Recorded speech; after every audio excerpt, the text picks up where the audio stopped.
Hello students, आज के इस वीडियो में हम डिस्कस करेंगे चैप्टर 9 को, क्योंकि यहां से आपके एग्जाम में मैक्सिमम क्वेश्चंस पूछे जाने की पॉसिबिलिटी है। तो फटाफट से समझते हैं क्या रहा है। चैप्टर 9 के अंदर हम डिस्कस करें इंडिया के कॉन्स्टिट्यूशनल डेवलपमेंट को, और इंडिया के कॉन्स्टिट्यूशनल डेवलपमेंट में अगर सबसे ज्यादा रोल रहा है वो ब्रिटिश लेगेसी का रहा। तो हम समझते हैं इस वीडियो में हमने ब्रिटिश लेगेसी से क्या क्या लिया। सेंट्रल जो सेक्रेटेरिएट सिस्टम है हमारा, ये सेक्रेटेरिएट सिस्टम को ब्रिटिशर्स से लिया गया है। सेक्रेटेरिएट सेलेक्ट क्यों नहीं हो रहा है, सॉरी। सेक्रेटेरिएट सिस्टम ब्रिटेन से लिया गया। ऑल इंडिया सर्विसेज को ब्रिटेन से लिया गया। Training, recruitment, office of procedure, local administration, district administration और सेंट्रलाइजिंग टेंडेंसीज जो हैं उनको भी ब्रिटिश एडमिनिस्ट्रेशन से लिया गया। इनके साथ साथ जो ब्रिटिश एडमिनिस्ट्रेशन है, यहां से इस लेगेसी में जो कंट्रीब्यूशन रहा है वो evolution of constitutional development, civil services के इवोल्यूशन में और अदर इंस्टीट्यूशन के ग्रोथ में, जैसे कि सीएजी, आरबीआई जैसे अदर इंस्टीट्यूशन। तो सबसे पहले समझते हैं इंडिया की कॉन्स्टिट्यूशनल डेवलपमेंट को। देखिए, जो इंडिया का कॉन्स्टिट्यूशनल डेवलपमेंट है वो आपको दो फेजेस में समझने के लिए मिलता है। सबसे पहला एक रहा कंपनी रूल और दूसरा रहा क्राउन रूल। कंपनी रूल यानी कि हम बात कर रहे हैं 1773 से लेकर के 1853 तक जितने भी एक्ट्स बने हैं उन सभी के बारे में। क्राउन रूल की बात करेंगे 1857 के रिवोल्ट के बाद में जो यहां पर एडमिनिस्ट्रेटिव चेंजेस आए, यहां पर क्राउन रूल शुरू हो जाता है 1858 से लेकर के 1947 के एक्ट के बारे में। इस वीडियो में हम 1853 तक के एक्ट को ही आज समझेंगे। नेक्स्ट वीडियो में 1858 से 1947 के एक्ट को समझा जाएगा। तो अगर हम बात करें सबसे पहले 1773 का जो रेगुलेटिंग एक्ट था, देखिए एक तो इस एक्ट के थ्रू इंडिया में शुरू होता है, सेंट्रलाइजेशन की शुरुआत होती है और ये पहला स्टेप था taken by the British government against the east India company. तो इसके अंदर क्या उन्होंने एडमिनिस्ट्रेटिव चेंजेस किए, क्योंकि हम यहां पर बात करें कि एग्जाम के लिए जो एकदम पिन पॉइंट आपके क्वेश्चन है या पॉइंट्स है उनको ध्यान में रखना है। तो यहां ध्यान में रखना है क्या है कि डेजिग्नेटेड क्या किया, गवर्नर ऑफ बंगाल को गवर्नर जनरल ऑफ बंगाल बना दिया। यानी कि गवर्नर ऑफ बंगाल के डेजिग्नेशन को एलिवेट करके गवर्नर जनरल ऑफ बंगाल बना दिया जाता है और पहला गवर्नर ऑफ बंगाल कौन बनता है, लॉर्ड वॉरेन हेस्टिंग्स।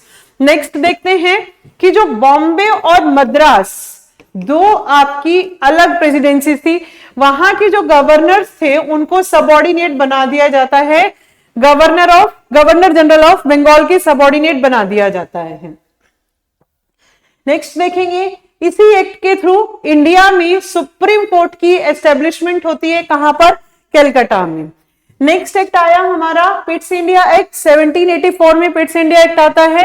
ये बिल ब्रिटेन के यंगेस्ट प्राइम मिनिस्टर थे विलियम पिट, इन्होंने इसको पार्लियामेंट में इंट्रोड्यूस किया था, उन्हीं के नाम से इसे पिट्स इंडिया एक्ट कहते हैं। पिट्स इंडिया एक्ट के अंदर क्या प्रोविजन रखा गया कि यहां से जो ब्रिटिश गवर्नमेंट थी उसका डायरेक्ट कंट्रोल शुरू हो जाता है, ब्रिटिश गवर्नमेंट का डायरेक्ट कंट्रोल शुरू होता है और जितना भी उन्होंने यहां पर टेरिटोरियल एक्विजिशन किया था ये सब क्या कहलाई जाने लगी, ब्रिटिश पोजेशंस कही जाने लगी।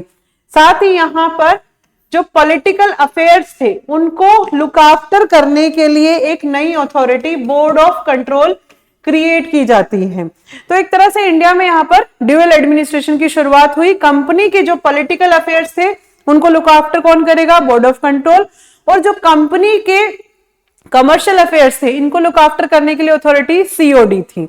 नेक्स्ट एक्ट आता है हमारा 1833 का एक्ट। हालांकि इसके साथ साथ आपको एक 1813 के एक्ट के बारे में पढ़ना होगा। 1813 के एक्ट के अंदर क्या किया गया, रिलीजन के लिए क्रिश्चियन मिशनरीज को अलाउ कर दिया गया कि आप इंडिया आकर के अपने रिलीजन को प्रोलिफरेट कर सकते हैं।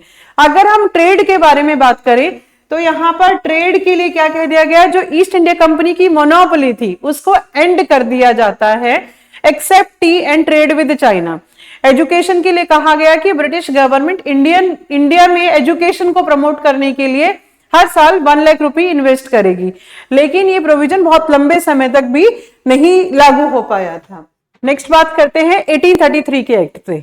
1833 तक आते आते बहुत सारे चेंजेस आ चुके थे। अगर हम इस एक्ट में बात करें, सबसे पहली बात क्या की गई, इस एक्ट के अंदर आकर के गवर्नर जनरल ऑफ बंगाल के डेजिग्नेशन को फिर से एलिवेट कर दिया जाता है। Governor general of Bengal governor general of India बन जाता है, और ऐसे पहले गवर्नर जनरल ऑफ इंडिया बनने वाले व्यक्ति रहे थे Lord William Bentinck. William Bentinck का नाम इंडिया में सती प्रथा के एबोलिशन से भी जुड़ा हुआ है। नेक्स्ट देखते हैं, ये सेंट्रलाइजेशन का एक क्लाइमेक्स था। क्यों था कि बॉम्बे और मद्रास को उनकी लेजिस्लेटिव पावर से भी डिप्राइव कर दिया गया, जो पहले उनसे उनकी एग्जीक्यूटिव पावर्स ले ली गई थी 1773 के एक्ट के अंदर। इस टाइम पहली बार जो इन्होंने ब्रिटिश ऑक्यूपाइड टेरिटरीज थी उनको लुक आफ्टर करने के लिए गवर्नमेंट ऑफ इंडिया भी कॉन्स्टिट्यूट की जाती है। गवर्नमेंट ऑफ इंडिया का पूरा कंट्रोल रहेगा ब्रिटिश अथॉरिटीज या ब्रिटिश जितनी भी टेरिटरीज ऑक्यूपाइड की गई हैं उसके ऊपर। ईस्ट इंडिया कंपनी को उसके कमर्शियल जो फंक्शंस थे उससे डिप्राइव कर दिया गया। क्यों हुआ? क्योंकि जो ट्रेड मोनोपोली थी जिसको 1813 के एक्ट से खत्म किया गया, 1833 के एक्ट में आकर के complete end of trade monopoly हो गया, यानी कि ईस्ट इंडिया कंपनी की जो मोनोपोली 1600 से चली आ रही थी वो आकर के पूरी तरह से खत्म हो जाती है। नेक्स्ट हम बात करते हैं 1853 के एक्ट की तरफ।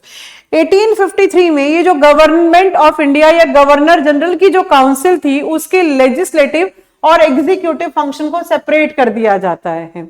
क्या याद रखेंगे? 1853 में आकर के गवर्नर जनरल की काउंसिल के लेजिस्लेटिव और एग्जीक्यूटिव फंक्शन को सेपरेट किया गया, और यही बेस बनता है इंडिया में पार्लियामेंट्री फॉर्म ऑफ गवर्नमेंट के क्रिएशन का। इसी के थ्रू यहां पर इंट्रोड्यूस किया गया सिस्टम ऑफ ओपन कंपटीशन।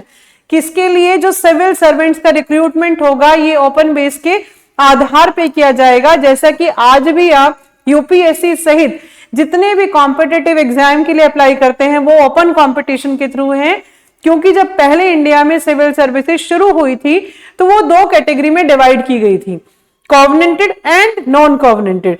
तो इंडियंस सिर्फ और सिर्फ नॉन कॉवेनेंटेड सर्विसेज में ही पार्टिसिपेट कर सकते थे, लेकिन 1853 में कॉवेनेंटेड सर्विसेज को भी ओपन कर दिया गया था इंडियंस के लिए भी एज वेल।